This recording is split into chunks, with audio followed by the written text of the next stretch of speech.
las 8:45 contamos con la participación del binomio presidencial del partido Todos. Se trata de Lizardo Sosa, candidato a la presidencia, y de Mario García, quien es candidato a la vicepresidencia. Ellos han sido invitados para que nos expliquen y nos comenten sobre esa iniciativa que han lanzado respecto de un gobierno de transición.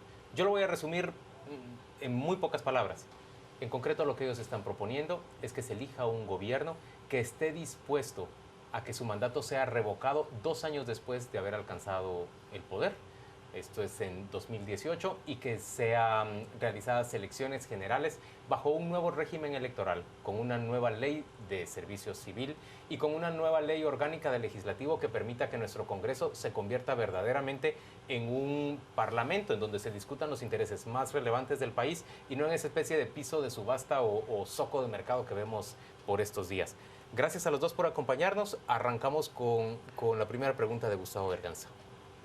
Cualquiera que tome posesión el 14 de enero no va a aguantar más de 2 años, según las condiciones en las que estamos. Es decir, va a ser un régimen absolutamente deslegitimado, con un Congreso fragmentado y además con mucha presión para hacer reformas.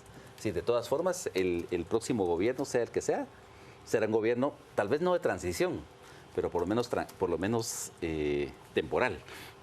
Bueno, yo creo que, si me permite referirme al tema, estamos viendo exactamente esa dificultad en el que el país se encuentra en este momento. El programa, la entrevista anterior es un ejemplo, los artículos de prensa, hay un artículo del señor Stein en una de las revistas guatemaltecas de gran circulación. El problema que veo es que el tiempo se perdió, el Congreso le dio la espalda a la ciudadanía que estaba pidiendo las reformas.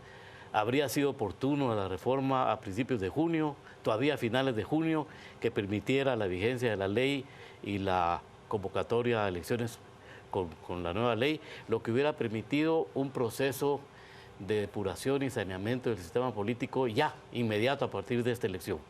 Se perdió la oportunidad, tengo la impresión, y cuando llegamos a esa conclusión con Mario y conversando con los otros compañeros del partido, empezamos a buscar qué se puede hacer.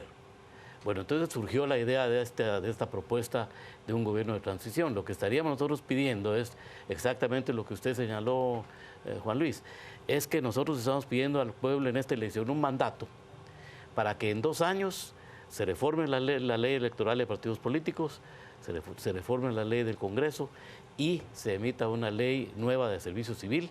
Con esas leyes aprobadas aproximadamente julio, agosto del año 2016, iríamos con iniciativa del presidente de la República a consultarle al pueblo sobre la revocatoria del mandato del presidente, del vicepresidente y de los diputados, para que sean electas nuevas autoridades a finales del 2017, ya con una nueva ley en donde estos problemas de falta de legitimidad y de representatividad que tiene la ley actual y con las cuales vamos al proceso electoral sean superadas y ya le heredemos al país todos juntos una situación política sobre la cual ya se puede construir una democracia ¿cómo se puede hacer republicana? Eso? ¿Cómo se puede hacer eso con un Congreso tan fragmentado? Yo creo que ahí el tema es, vamos otra vez al concepto de democracia republicana y representativa. Si el pueblo da el mandato, el Congreso tiene que atender ese mandato. Esa es mi opinión. Y si no, el presidente de la República empezaría en septiembre, ya en segunda vuelta, a convocar a los diferentes sectores nacionales a que contribuyan con su aporte a formar el texto de la nueva ley electoral y de las 3 leyes de que estoy hablando, de manera que se le permita al presidente y le sea posible el 16 de enero o a más tardar el 31 de enero del año 2016, estar entregando las iniciativas de ley al Congreso para que sean estudiadas y con todo el respaldo del consenso social. Yo creo que si lo logró hacer el presidente León Carpio sin un mandato de esta naturaleza, yo creo que un presidente con un mandato dado en una elección lo podría hacer perfectamente y es perfectamente constitucional y legal. Y tiene un premio un premio adicional al consultar vamos a tener que incluir muy seguramente algún párrafo adicional en el artículo 184 y en el 157, en donde diga que los mandatos de 4 años pueden ser revocados por consulta popular en cualquier momento, siempre y cuando la vote el 51% de los votos válidos. Mario García Lara, pero eso supondría, para ustedes, por ejemplo, de ser electos, sacrificar la mitad del periodo constitucional, es decir, abandonar el cargo y no poder ser reelectos en esas siguientes elecciones, porque así lo prohíbe la Constitución de la República, tener solo 2 años de periodo.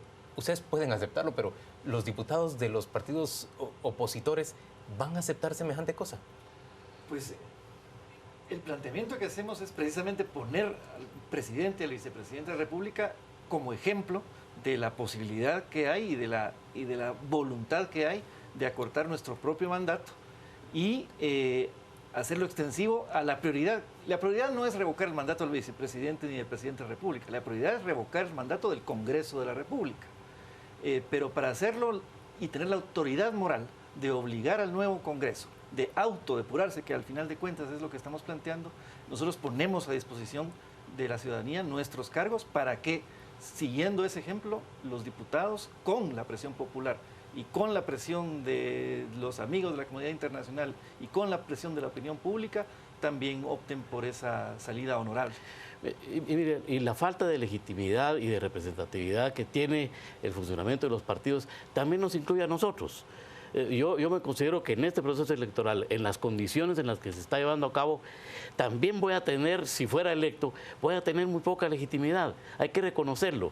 No voy a aguantar ni 2 años. Poca legitimidad, dice usted, porque en realidad las bases de un partido político no están nominando a una persona que haya militado adentro del partido político, que haya desarrollado carrera ahí y que haya librado batallas y que por esa razón se haya aprobado como un líder eficaz que deba ser impulsado a la presidencia. Digamos que ese es uno de los factores, ¿verdad? Que los partidos políticos actualmente designan candidatos que no los nombran en procesos democráticos adentro de los partidos.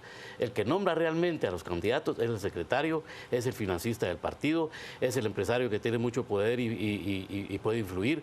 De manera que, como le llama el doctor Stein a esto, el pueblo de Guatemala encuentra el secuestro de su representatividad en los partidos políticos.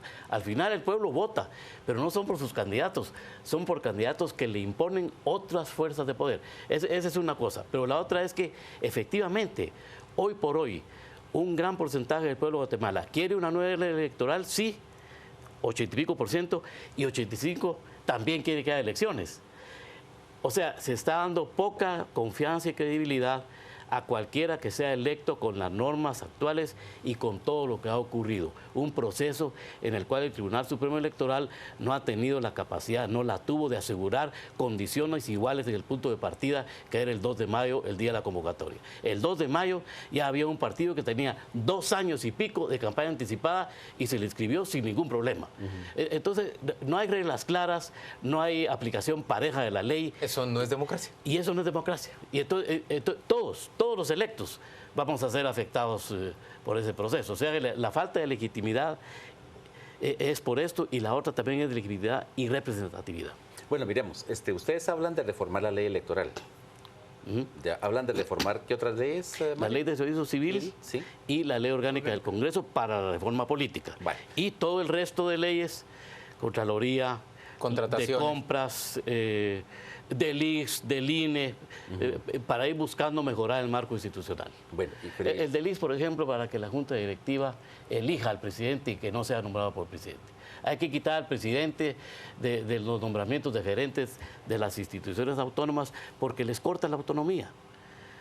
Hay un montón de cosas. Hay que despolitizar y tecnificar las instituciones. Hay un catálogo de leyes que hay que reformar, pequeñas reformas, pero que pueden mejorar notablemente la administración pública. Pero en todo ese menú que ustedes presentan no incluyen la Constitución ni la posibilidad de una Asamblea Nacional Constituyente. No, únicamente hemos dicho, y en eso estamos todos de acuerdo, mientras los electos a una Asamblea Nacional Constituyente sean con la ley actual, no. Con la nueva ley electoral... Bueno, pero nada impide hacer primero una reforma electoral y después convocar.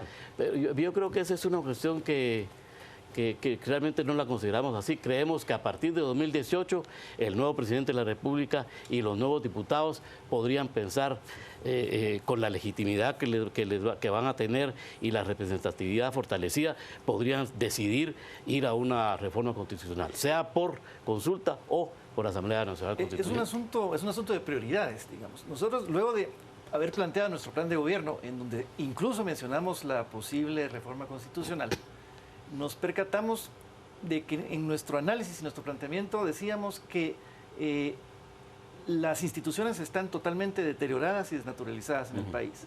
El presupuesto del Estado está desenfocado, está yéndose hacia lugares en donde no causa ningún servicio, ningún beneficio a la población. Y en tercer lugar, la corrupción está campeando por todos los rincones de la administración pública. Y por eso nuestro énfasis en rescatar instituciones y en recuperar la gobernabilidad presupuestaria.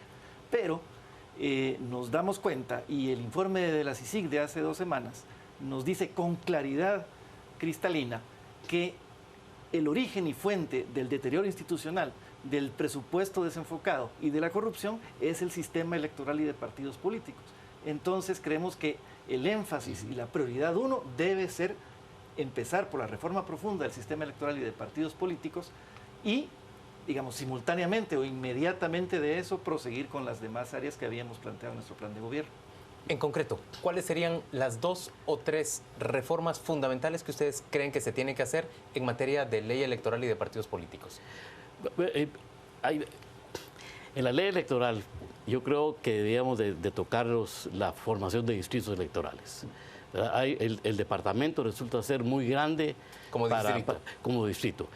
El achicar los distritos electorales permitiría que el elector tenga mucho más cerca al diputado que va a elegir. Proximidad a su representante. Proximidad a su representante. Y con la inclusión de esta nueva institución en la Constitución, que es la revocatoria, el diputado electo sabe que su mandato puede ser revocado en cualquier momento por el procedimiento de consulta popular. Se porta mal un diputado, se tramita la revocatoria, se vota y se va.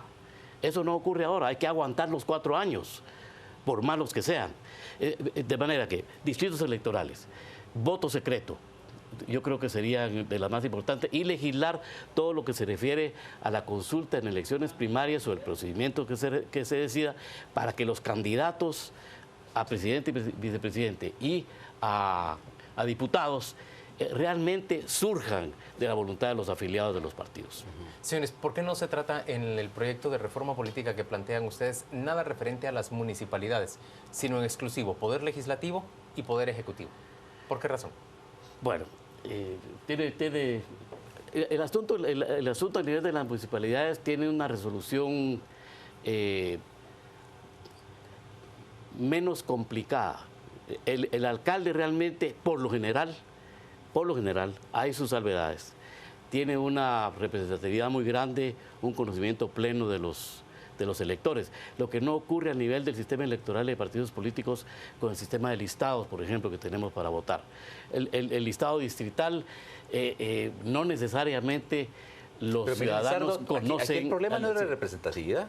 El problema con las municipalidades es de que se eternizan en el cargo y que además forman redes de extracción de recursos ilegales por parte de cada corporación. Bueno, en la ley deberá ir, como ya está previsto, el tema de la reelección solo para un número de periodos. Porque, digamos, que podría ser de 2. En términos de revocación, incluso está la posibilidad de un cabildo abierto en donde se le puede pedir la renuncia al alcalde. Bueno, eso podría ser, es una buena idea, incluir la revocatoria del alcalde en la consulta. Lo pondremos a consideración de los que están preparando ese tema. Pero también lo que hemos considerado es que tenemos que ver de qué manera los esfuerzos que ya están hechos y ya están iniciados, digamos, el esfuerzo que hizo el propio Tribunal Supremo Electoral, el esfuerzo de la plataforma, el esfuerzo que han hecho otras entidades para proponer cambios específicos a la ley electoral, se puede unificar o al menos conducir a un consenso nacional amplio que permita la pronta aprobación de una ley profunda y efectiva, no final, digamos, no vamos a querer la reforma final y última, es un primer gran paso de reforma profunda y meter el tema de las municipalidades podría complicar el llegar a consensos para tener una reforma lo antes posible a principios del año 2016. Señores, gracias a ambos por participar hoy a las 8:45 y ofrecernos una explicación más amplia de esa propuesta que están planteando de un gobierno de transición, un gobierno efímero que duraría 2 años y que podría dar paso a la renovación del sistema político. Gracias a los dos. Vamos de inmediato con nuestro compañero Juan Carlos Sandoval. Él nos cuenta qué se comenta en las redes sociales respecto a esta conversación. Gracias, Juan Luis. Vamos a las redes. Tenemos mensajes respecto a la entrevista con el binomio presidencial del partido Todos. Nos dice José Cotzajay, no solo desenfocado, sino mal utilizado, no busca un bien común, más bien todo lo contrario. Capucho nos dice, ustedes no quieren claridad, debe ser no reelección de diputados, alcaldes, magistrados y jueces, sin eso no habrá cambio. Pati, pero ojo, no cambiar las características de un aspirante que sea idóneo, capaz y honorable, eso no se cambia. Jorge nos dice, la propuesta es buena, lo que no se cree es de quién viene ya estando allí, no van a querer salir, es lo que nos dice Lester. Es una propuesta muy usada, interesante, una pena que la dieron a conocer muy tarde. Y Mario nos plantea, primero depuren a todos los candidatos para darle más credibilidad al proceso y así la gente votará de manera masiva. Son parte de los mensajes que tenemos esta noche. Entramos ya al debate. Hoy utilizaremos Paro Ciudadano como nuestro hashtag de la noche. Paro Ciudadano en el debate. Carmen Lorena Ortiz y Cristian Manolo Castillo. Sigan con nosotros en Noticieros de Canal Antigua.